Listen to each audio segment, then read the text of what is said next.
La próxima conferencia estará a cargo del coronel Alfredo Bravo, de Infantería, que es además secretario general de la Comisión Coordinadora de Actividades del Instituto de Historia y Cultura Militar del Uruguay, coronel Rolando Laguarda Trías. Bueno, buenas tardes a todos.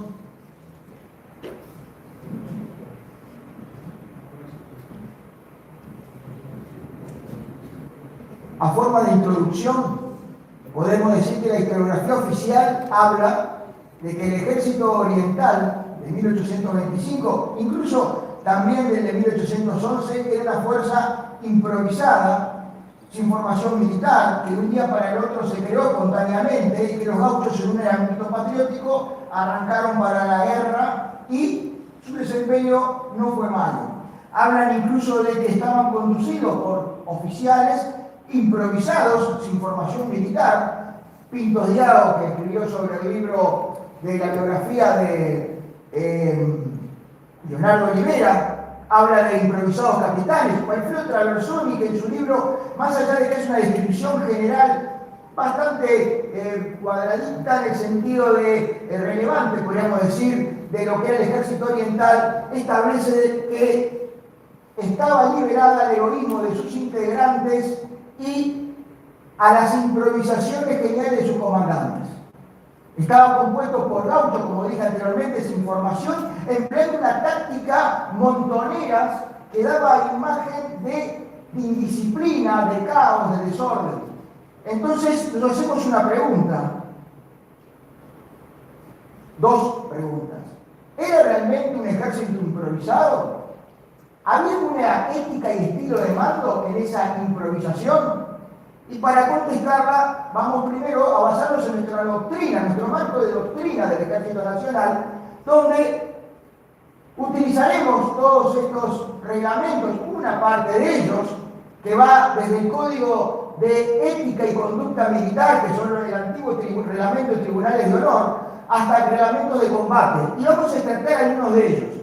Por ejemplo, en el reglamento de Tribunal de Ética y Conducta Militar define la ética de la virtud y a su vez define particularmente a la ética como el conjunto de rasgos y modos de comportamiento que conforman la identidad de una comunidad, Fuerzas Armadas o en este caso particular el Ejército Nacional. En cuanto al manual de liderazgo del Neto Corte Anglosajón del año 91, establece que el estilo de mando oriental debe ser basado en la intención del comandante, acentuado en una libertad de acción e iniciativa en sus mandos subordinados y tratando de generar la confianza mutua entre toda la cadena de mando y sus hombres.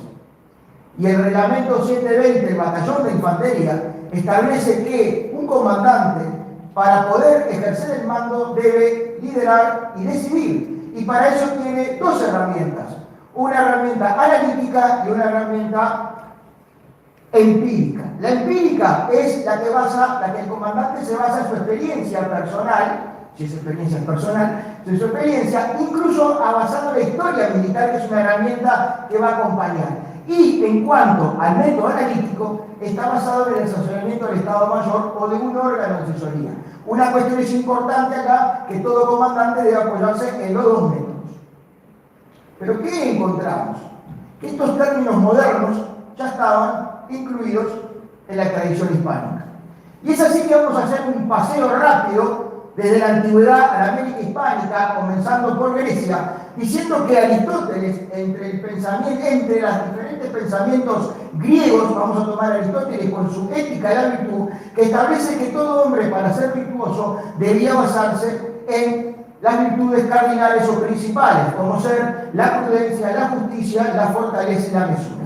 De esas principales o cardinales se van a derivar las anexas, dijera Santo Tomás de Aquino, y particularmente se iban a derivar las que iban a tener connotación con la virtud militar, con las virtudes militares, como el sacrificio, el valor, el honor y la lealtad. Con el paso de los siglos, Roma toma la cultura griega la incorpora y generan su propio virtus romano, esa concepción de servicio al Estado, cubriendo dos áreas. Cada hombre debe cubrir las dos áreas, tanto la civil como la militar.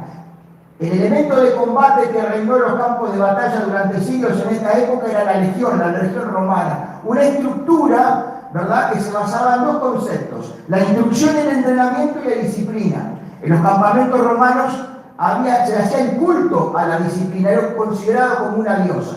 El estilo de mando romano implicaba conocimiento, conducir y instruir, iniciativa, libertad de acción e impartir justicia.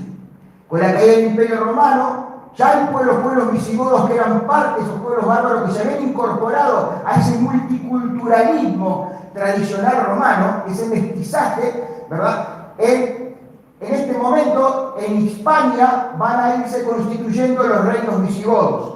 Y esa jurisprudencia va a ser consolidada definitivamente con el rey Recesvinto a través del fuero Jugo, donde uno de los aspectos más importantes, más allá de integrar el derecho romano con el derecho consuetudinario visigodo, y que entre las cosas que contemplaba era el rol importante de la mujer, así como también el multiculturalismo, el mestizaje, también se basaron en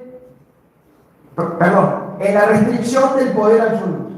Esa restricción del poder absoluto iba a tener dos patas o dos pilares. El primero, la subordinación del poder en la aplicación justa de la ley. El filósofo Horacio decía: serás rey si actúas con rectitud. Y le agrega San Isidoro de Sevilla: si no, no lo serás. El segundo elemento para esto era el pactismo, que era ese concepto de lealtad recíproca. La lealtad recíproca: por un lado, el rey se compromete a proteger a sus súbditos haciendo cumplir de forma justa la ley. Como retribución, los súbditos le generan lealtad y confianza. Automáticamente se va a conectar en la confianza mutua. Dos elementos importantes que van a iluminar lo que viene. Los reinos visigodos son invadidos por los musulmanes ocupan casi todo el territorio de la península ibérica, y los reinos cristianos que quedaron comienzan la reconquista que va a durar 1000 años y llega hasta el comienzo del Renacimiento. Y en este momento aparece el rey Alfonso el Sabio y sus 7 partidas, donde va a recoger la jurisprudencia greco-romana visigoda y va a definir todo lo que es el entramado jurídico español. Y en lo que atiende la parte militar va a definir el acaudillamiento, va a definir el mando militar. Ese mando que es llave, abre los corazones, genera, ¿verdad? E influye en sus subalternos.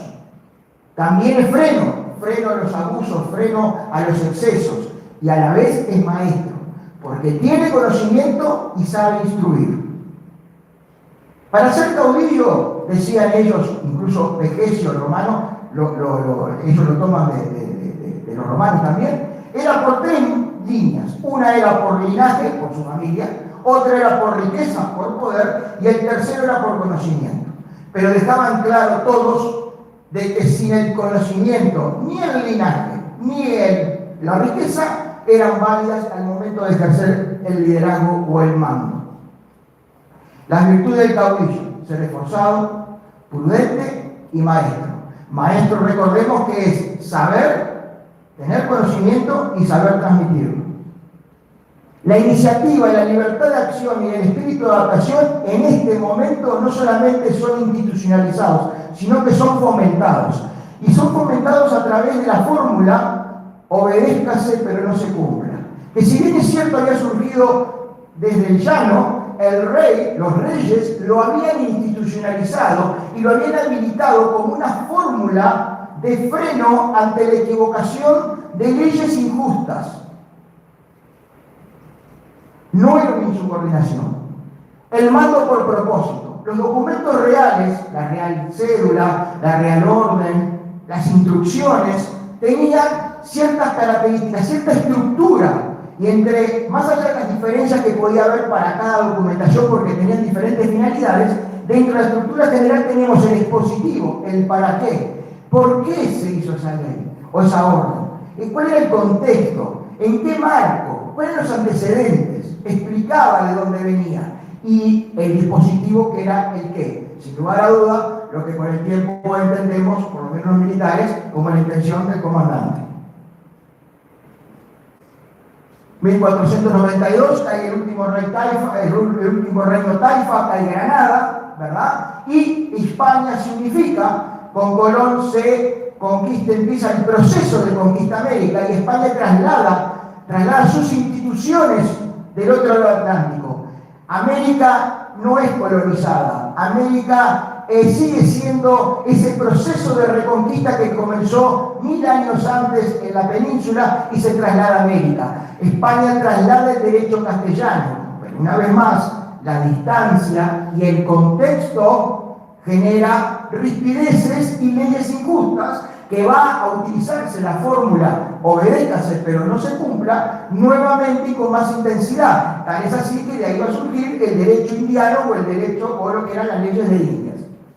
El capitán Bernardo de Vargas y Machuca en 1599, ante los errores, las malas acciones, los vicios que estaban teniendo en ese momento muchos comandantes españoles, escribe un libro que se llamaba Milicia y Destrucción de Indias, y que justamente no solamente comparaba los errores que se estaban cometiendo en América, sino que a su vez comparaba con lo que pasaba en Europa.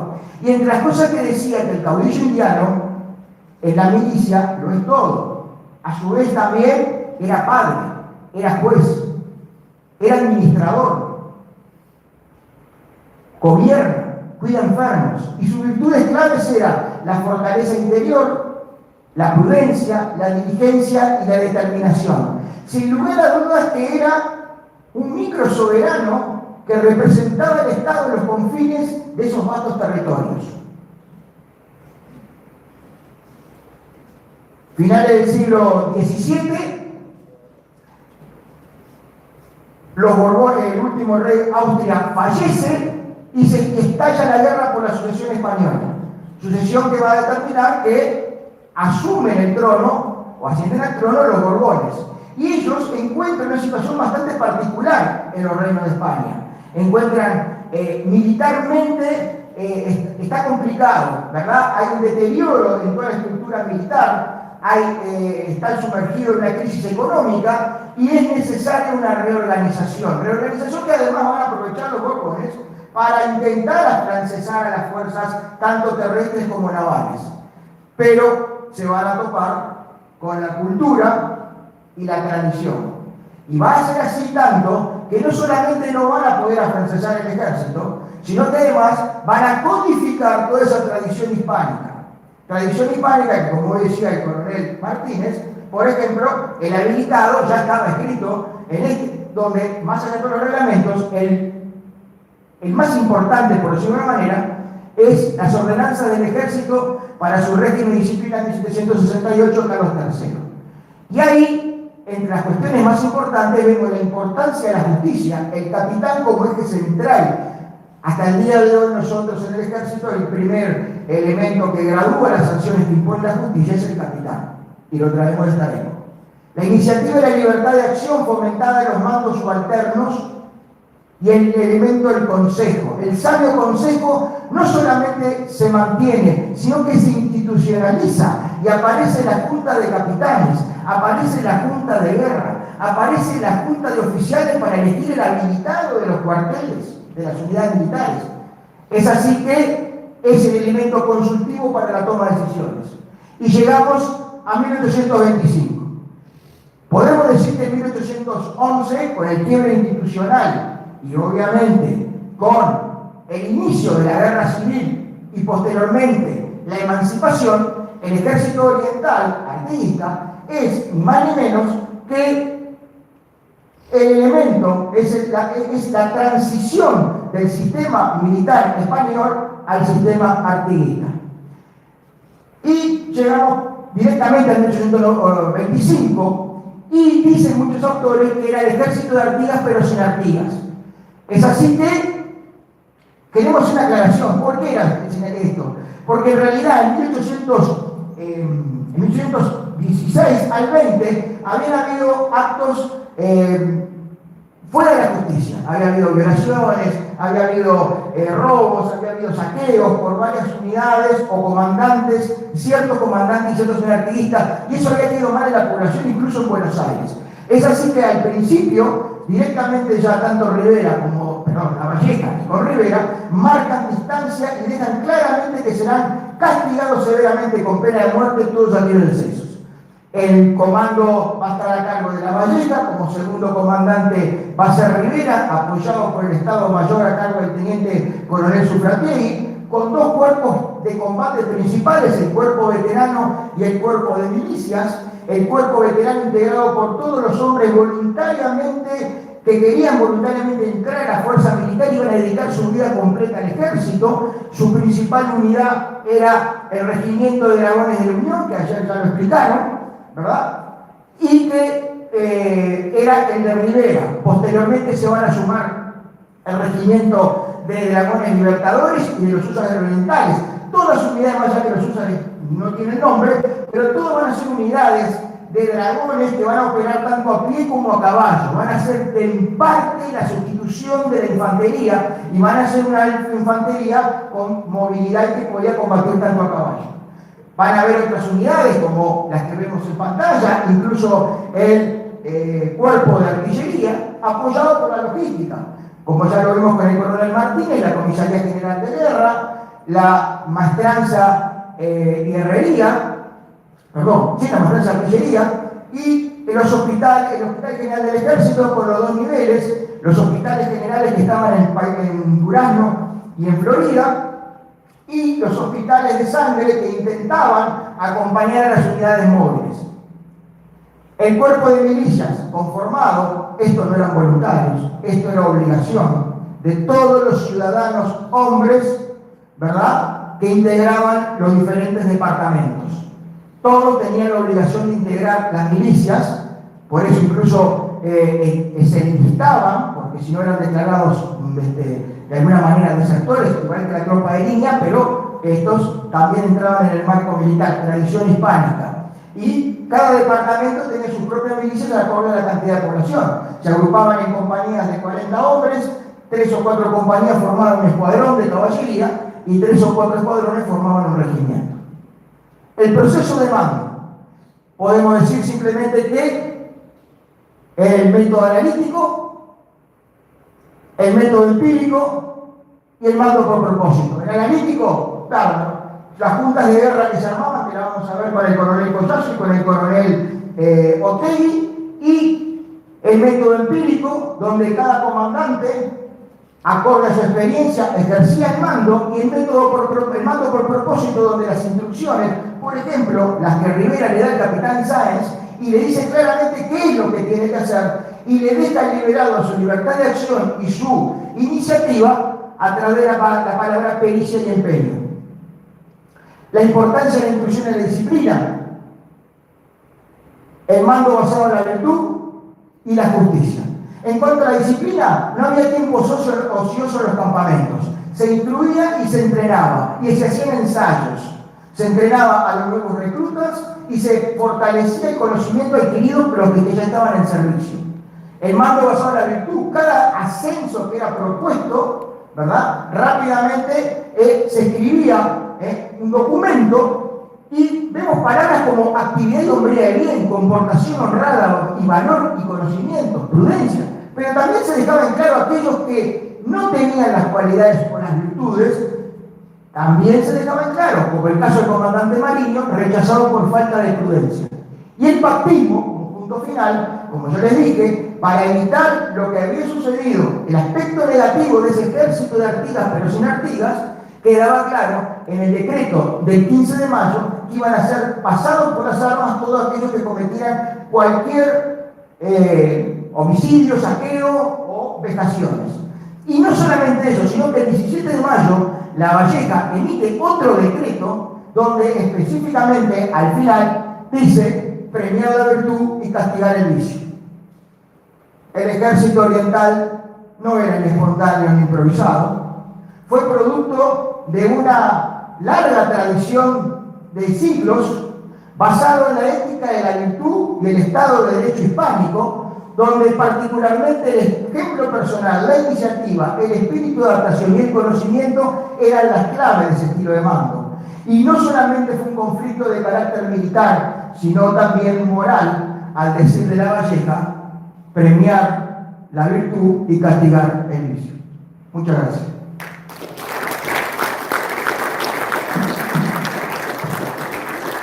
Se abre el espacio para preguntas.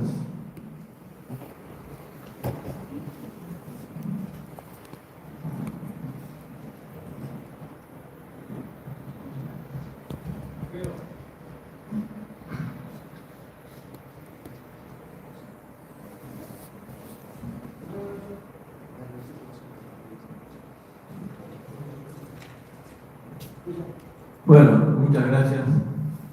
Una excelente y contundente exposición. Evidentemente, yo voy a ir al sustrato de todo esto, porque debajo de la cuestión de las virtudes está todo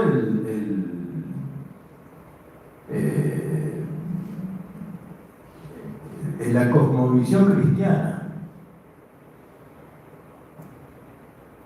Y tenemos claro que el patriotismo, como dice el padre Sáenz, Alfredo Sáenz, argentino, es una virtud también, no es un sentimiento, algo que pasa espontáneo y amoral, sin juicio de valor, sino que el patriotismo se basa en toda esa cosmovisión fundada en el bien común,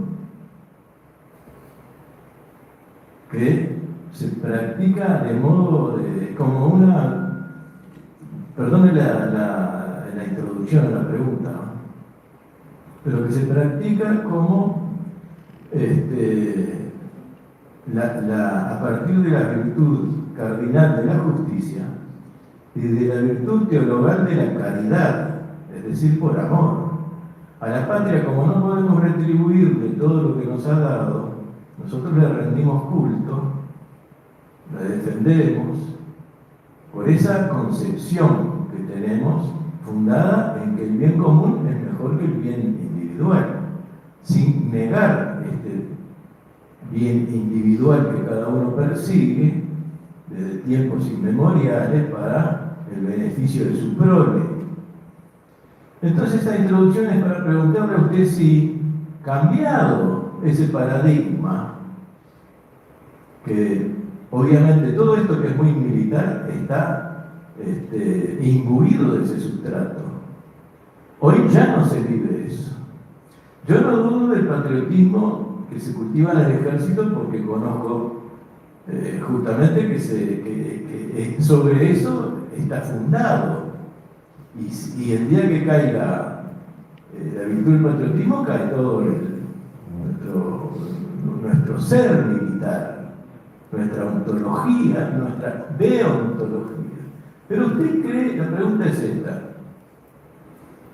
además el ejército siempre estuvo en consonancia con la población, como los gobiernos, con el pacto explícito entre las cortes, el rey, todo esto, ¿no?, que usted también ha sobrevolado. ¿Usted cree que hoy en día, actualizando esta información, ¿no?, de qué nos habla hoy en día? Hoy, después que ese paradigma que tenía ese sustrato para todo esto ha cambiado y vivimos en tiempos de lo que se llama revolución, ¿no? Usted lo conoce mejor que yo. ¿Usted cree que hoy el ejército puede reclamarle a la población una virtud de patriotismo cuando vivimos bajo un relativismo filosófico, hedonista y además no basado en el bien común, sino en la libertad para cualquier cosa del individuo? ¿Usted cree que eso es posible en el día de hoy? ¿Qué comparación puede hacer?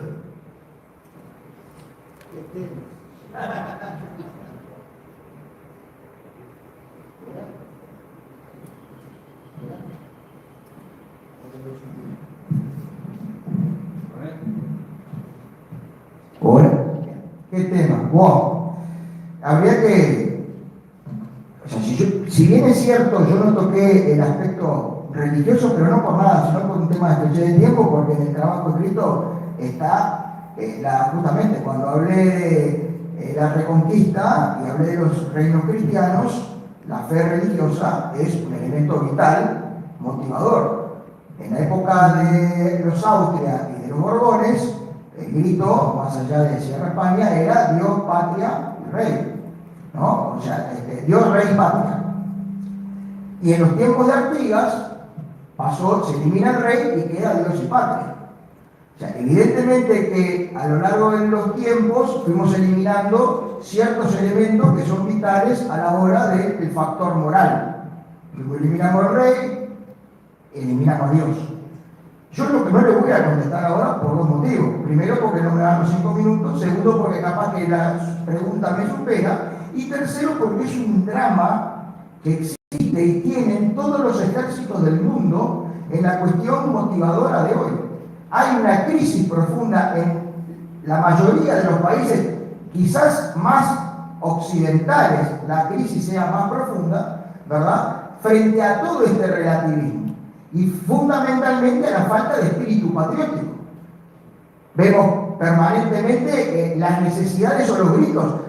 Abuelo de pájaro, del año pasado, del año anterior, vi una publicación en una revista académica británica de defensa que solicitaba postulantes para ser comandante de submarinos o trabajar en submarinos. Estaban reclutando tripulaciones de submarinos por internet y por LinkedIn. O sea, la crisis nos agarra a todos.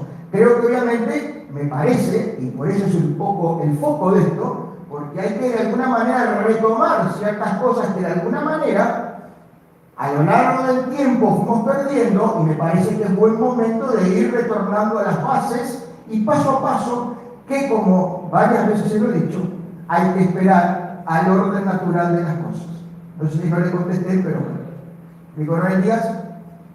Sí, a la pregunta me refería a la mención que usted hace de la formación de los oficiales, o de los mandos, vamos a generalizarlo así. Había gente sí que tenía formación de academia. Hoy, por ejemplo, que fecha del fallecimiento del brigadier general Manuel Oribe, él fue alumno de la Academia de Matemáticas de Buenos Aires con su hermano Ignacio, egresando como subteniente de artillería. ¿Cómo se transmitían los conocimientos? Porque si bien había gente que tenía un liderazgo natural y esa condición lo llevaba a ponerse al frente naturalmente de una formación militar, para llegar al éxito no alcanzaba solo con eso. Había una transmisión de conocimientos, había alguna formación, lo que llamamos academias oficiales en el ejército, alguna formación informal. Gracias. Muchas gracias. Todo. Para arrancar, si bien es cierto, en España estaban las academias militares, pero otra forma de acceder al grado de oficial, la más tradicional que estaba presente en España peninsular y en España en América, era el cadete.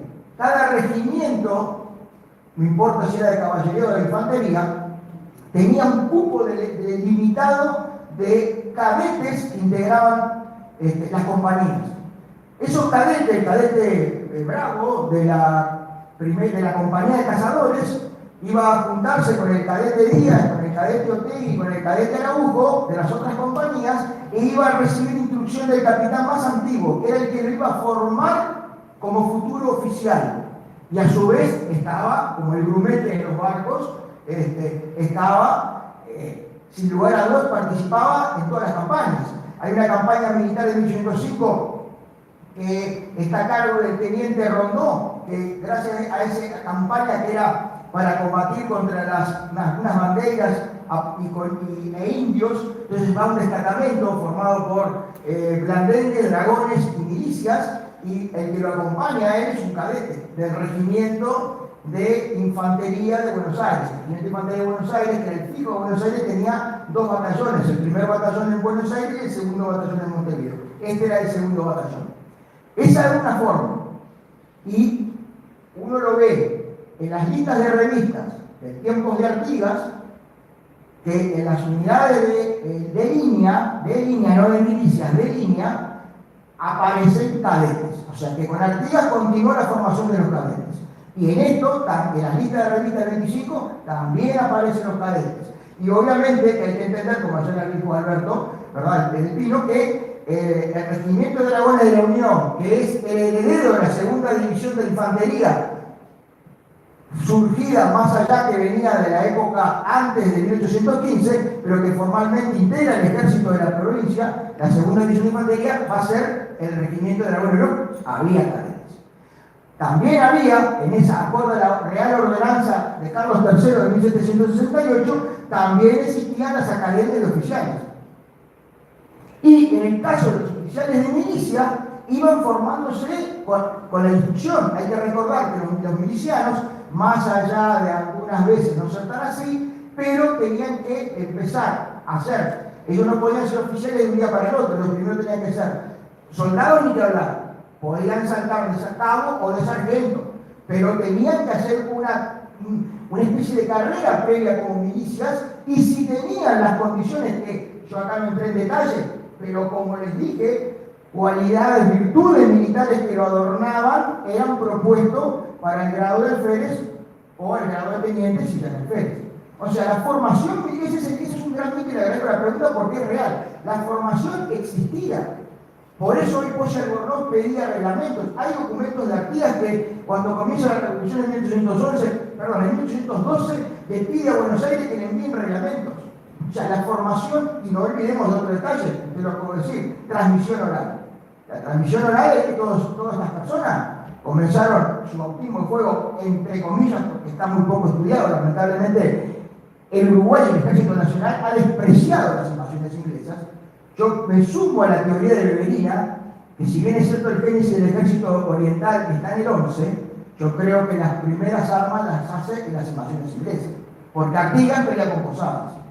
Porque ahí están todos los que van a combatir. Todos los que no, por supuesto, Nervo de Rivera en 1811, en 1815 tenía 15 años, pero por ahí. Pero el resto, La Valleja, Rivera, todos pelearon, empezaron ahí. Y si empezaron ahí, como tenientes, porque ¿quién le daba el despacho en tiempo de España? Sería lo mismo que los brasileños, el tiempo de Portugal. A las milicias se lo daba el rey.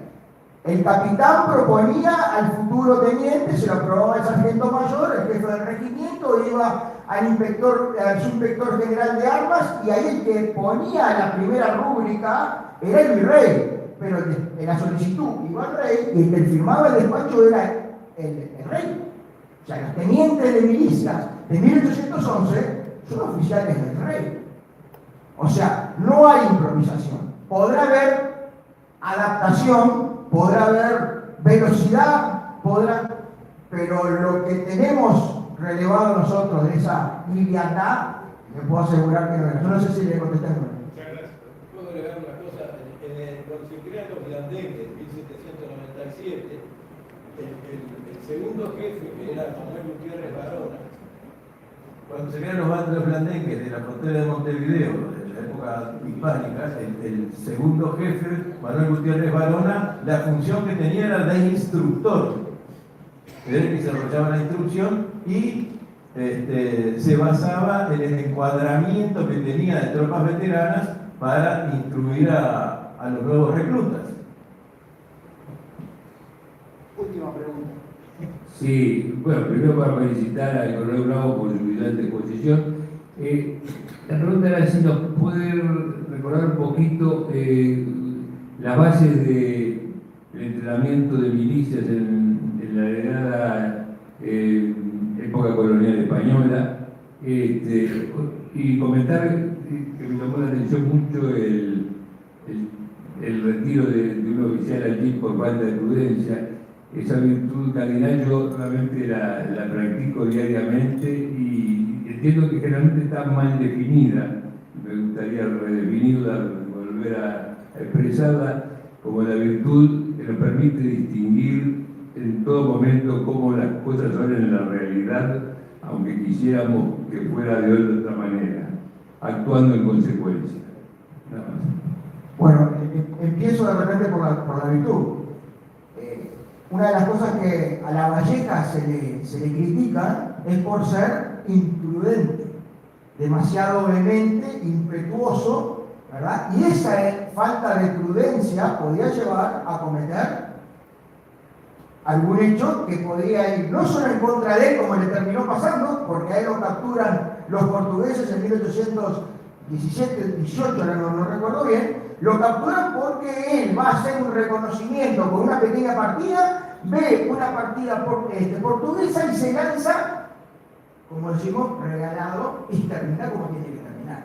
O sea, él no mide su función de comandante, él no es un hombre de primera línea, en el buen sentido de la palabra, es un comandante que en ese momento había sido designado por Artigas como comandante de la vanguardia del ejército patriota, y él no razona que es una acción imprudente porque si él cae, como cayó, pone en juego cosas aún mayores.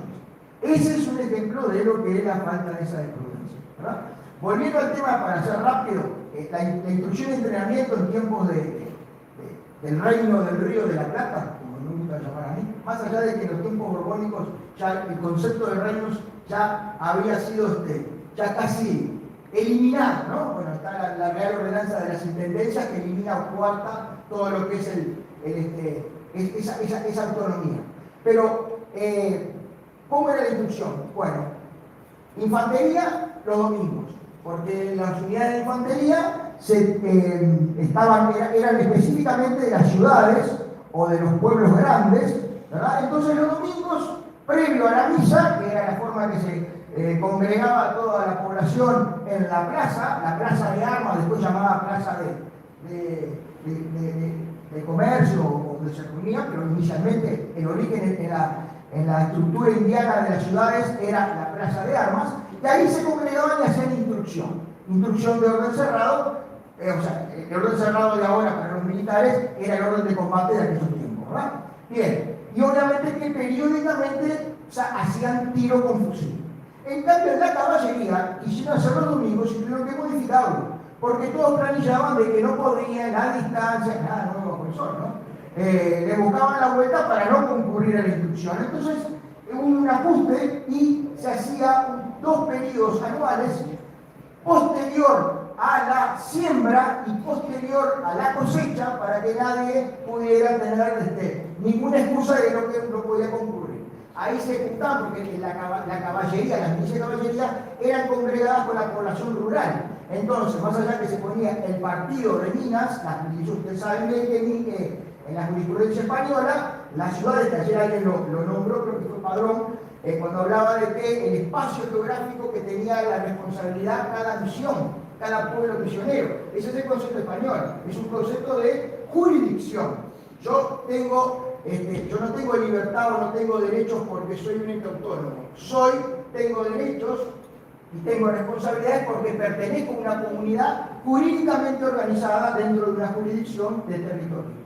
Entonces, en el partido de Minas se juntaban y eran los pueblos de la vuelta, las villas o la población rural, ahí se juntaban y daban instrucción. Y periódicamente también se juntaban para hacer tiro con armamento. En el caso de acá, ya en combate, es común ver en los campamentos militares que se hacen de mañana, en la mañana y en la tarde, se hacen ejercicios de sable, de evoluciones tanto de caballería como de infantería, o sea, siempre se está tratando de mirar. No sé si le contesté, señor.